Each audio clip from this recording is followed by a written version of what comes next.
Assalamualaikum warahmatullahi wabarakatuh. Perkenalkan, nama saya Ilham Aditya Ramadan. Saya dari angkatan 2018 dengan nomor induk mahasiswa 301018080. Di sini saya akan menjelaskan apa itu REN.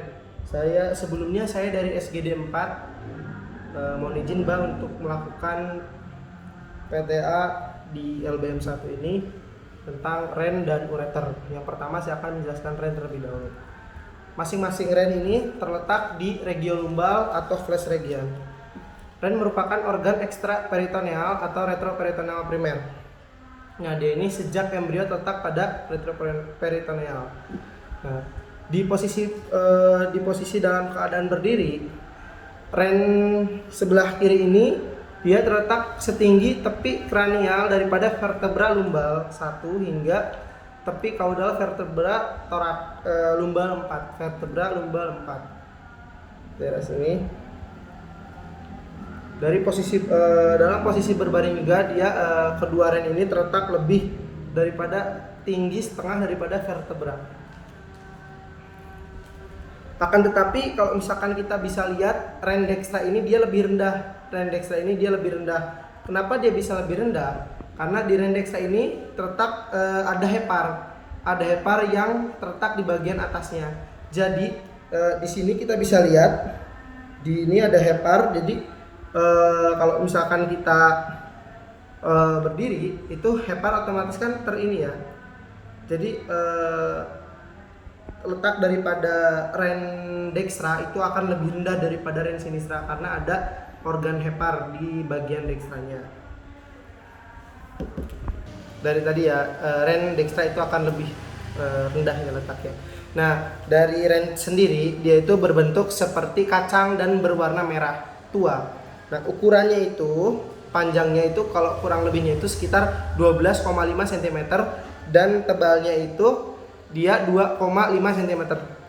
Jadi panjangnya 12,5 cm dan tebalnya itu kurang lebih 2,5 cm. Nah, untuk beratnya, untuk pada laki-laki ini dia akan lebih berat ginjalnya.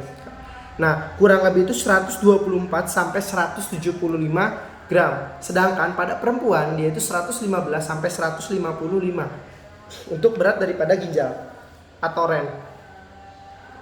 Nah, jadi sebelum jauh kita sudah membahas morfologinya. Jadi intinya itu nefron atau sebagai unit fungsional ginjal. Nah, masing-masing ginjal ini terdiri dari lebih dari 1 juta nefron. Nah, masing-masing mampu membentuk urin. Nah, urin tak dapat membentuk nefron baru.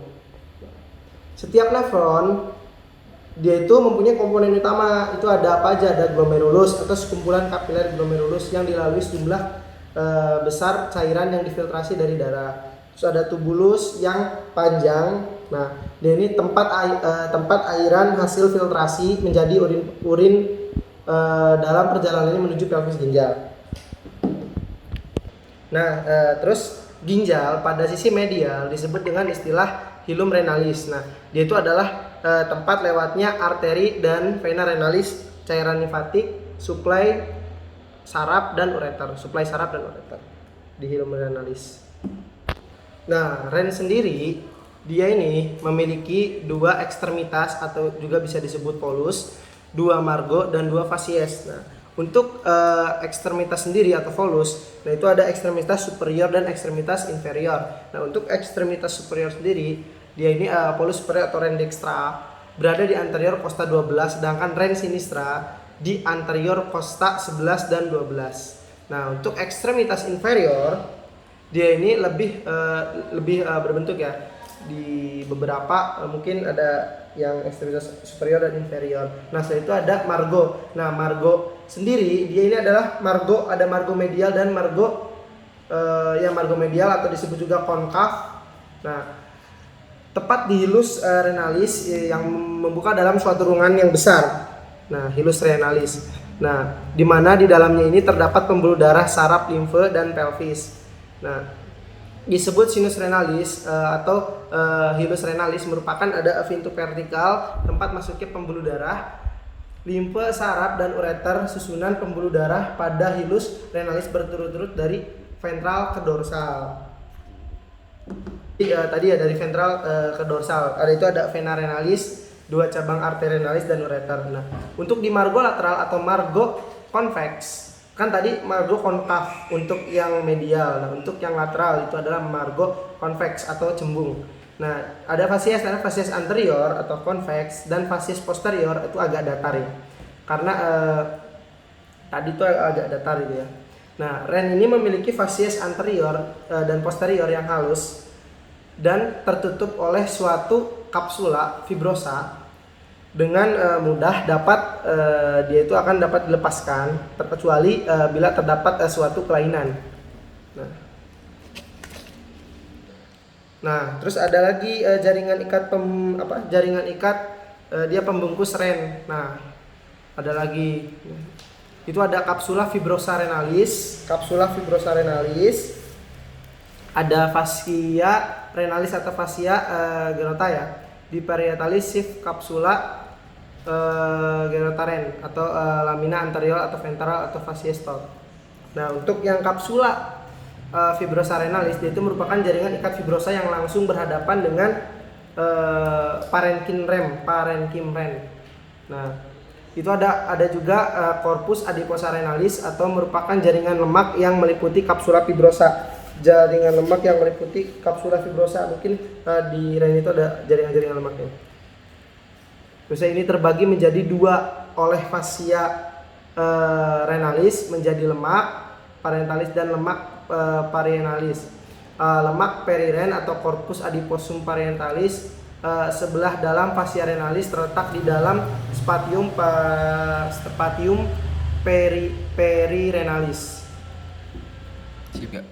Dari itu juga ada lemak pararen atau corpus adiposum pararenalis. Dia ini merupakan jaringan lemak yang terletak di luar fascia renalis. Ada glandula suprarenalis juga, bisa kita lihat ada glandula suprarenalis. Nah, di sini ada struktur-strukturnya ya. Untuk korteks renalis sendiri, dia ini konsistensi granulernya atau terletak di bawah kapsula renalis dan melingkungi basis piramid renalis. Nah, terus untuk korteks renalis sendiri dia agak pucat dan lunak. Nah, untuk korteks renalis juga dia ini kolumna renalis adalah lanjutan dari korteks renalis yang terletak di antara piramid renalis sampai sinus renalis. Nah, untuk yang medula renalis sendiri dia ini lebih gelap. Nah, terusan atas beberapa bangunan-bangunan yang berbentuk piramid yang disebut piramidex renalis atau basis renalis dan apex renalis. Nah, apex renalis dia ini menghadap sinus renalis dan disebut dengan papillare renalis. Nah, ditempati oleh ansa Henle. Nah, pars ascendens dan descendens tubuli Henle serta tubuli collectivi. Ya. Untuk vaskularisasi ren sendiri dia ini dari aorta abdominalis ke arteri renalis, arteri segmentalis, arteri lobaris, arteri interlobaris, arteri arcuata, arteri interlobar, arterio afren ke glomerulus capillari. Tuh vaskularisasinya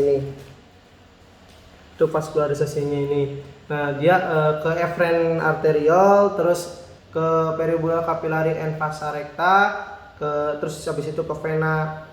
Untuk ininya ke bagian vena interlobural, vena aquata, vena interlobural, vena renalis, dan berakhir atau bermuara di vena cava inferior (VCI). Untuk vaskulari ginjal. Ya. Inervasi ren sendiri, dia ini di ginjal memiliki persarapan simpatis dan parasimpatis.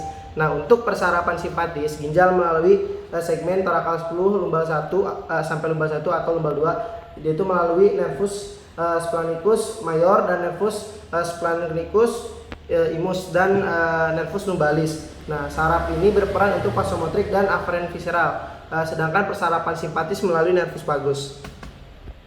Nah, untuk vaskularisasi daripada glandula suprarenalis itu ada arteri suprarenalis superior, itu cabang dari arteri prenica inferior. Nah, untuk arteri suprarenalis media itu cabang dari aorta abdominalis, kan karena media ya. Terus ada arteri suprarenalis inferior, itu cabang dari arteri renalis, dan ada vena suprarenalis dextra atau dia bermuara ke vena cava inferior, dan vena suprarenalis sinistra itu akan bermuara ke vena renalis sinistra.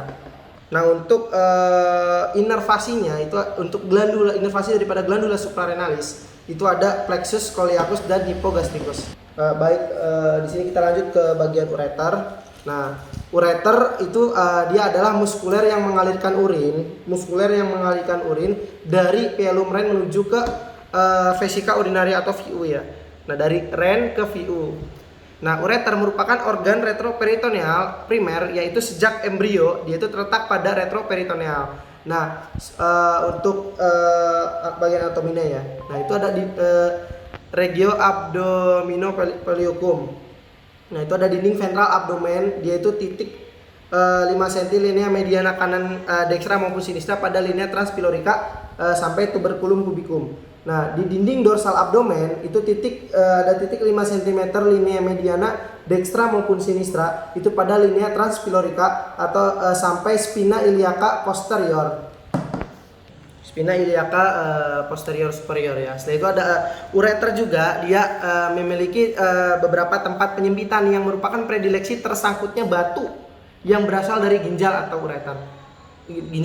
Ya. Nah, dia itu ada peralihan pelvis renalis menjadi ureter atau uretero-pelvico junction. Nah, dia ini menyilang di depan arteri iliaca communis atau permulaan arteri iliaca externa atau linea arcuata pelvis. Nah, jadi dia juga terletak di dalam otot vesika urinaria atau sepertiga distalnya ya. Nah, pembagian ureter sendiri itu dia ada di pars abdominalis juga. Nah, dari pars abdominalis, atau di linea terminalis pelvis, terletak di ventromedial musculus psoas major, sebelah ventral disilangi vasa gondalis. Nah, ada pars, tadi kan ada pars abdominalis, terus nanti dia juga ada pars pelvina. Nah, di pars pelvina ini dia terdapat di linea terminalis pelvis ke vesika urinaria. Nah, di sebelah dorsal itu disilangi vasa iliaca interna atau hypogastrika. Nah, dan spina ischiadica pars pelvina ureter berhubungan dengan bangunan yang lain itu yang pria ya. Pada pria itu dia hendak masuk di vesika urinaria terdapat di ventral vesicula seminalis, dan di medial disilangi ductus deferens.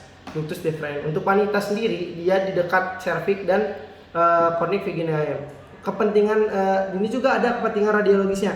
Nah, di sepertiga proksimal, sepertiga tengah, dan sepertiga distal. Untuk kepentingan radiologis itu ada di sepertiga distal, sepertiga proksimal, dan sepertiga tengahnya atau medial ya. Terus ada vaskularisasi ureter. Nah, vaskularisasi ureter ini dia cabang dari ada arteri renalis, cabang arteri testicularis atau ovarica terdapat di dinding abdomen ya. Terus ada cabang daripada arteri hypogastrika, cabang arteri vesicalis inferior.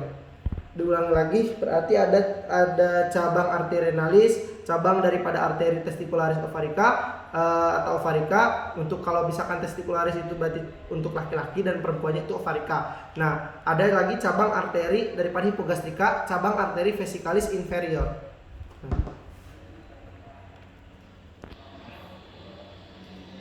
Nah, terus setelah itu ada inervasinya. Nah, inervasinya itu apa sih? Nah, inervasi itu dia adalah inervasi ureter ya. Dia ada plexus aorticorenalis dan plexus hypogastricus. Jadi ada inervasi daripada ureter itu berarti tadi apa? Ada dua, yaitu ada plexus aorticorenalis dan plexus hypogastricus.